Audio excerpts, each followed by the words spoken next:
I'm Mandip and I play Phoebe. Hello, I'm Lucy and I play Tilly. It was a character called Dylan who started the DocYou site, so everyone could just kind of post little video blogs and they would talk about how they've lost their best friends and the emotions that they were going through, the shock. A bit like a memorial site where people could go to, relate to other people that were going through it. So it's kind of a real insight into how people deal with grief and how people deal with grief in different ways. And my character used, the blog to express emotions because she finds that difficult, and in the real show, the main show, she doesn't really show emotion. So the video for her was a place that she could express herself. Yeah. And you'll see it got a little bit too much for her. Thankfully, I've not really had to deal with grief that's been major, like a major family member. So I don't know how I would deal with it. I know Phoebe has been exposed to a lot of things. She deals with it as in she doesn't talk to people, she deals with it herself. Like Yeah, she's so quite she close. wouldn't go onto a site then? No, she wouldn't go on to a social networking site. And in all fairness, I don't think I would either. I'd probably go on the internet for help. Yeah. But I'd probably speak to people more than she would, but even then I don't think I would discuss it. I think I'd just deal with it myself, but that's...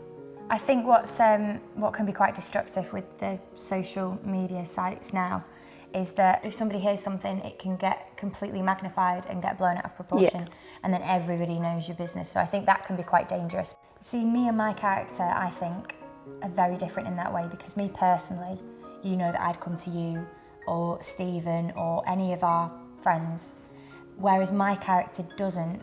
She doesn't, like, for example, Stephen's character, George, she hasn't, well, you don't see that. She might have done, they might have grieved together, I'm guessing they have, because Maddie was their best friend, but she seems to take to these blogs quite a lot. Yeah. And she doesn't just show grief, she shows anger and frustration and so many different emotions. So I think for her, that's probably worked out best, because she doesn't have a sister or a brother, and I don't think her mum and dad, I don't think she's very close to them emotionally.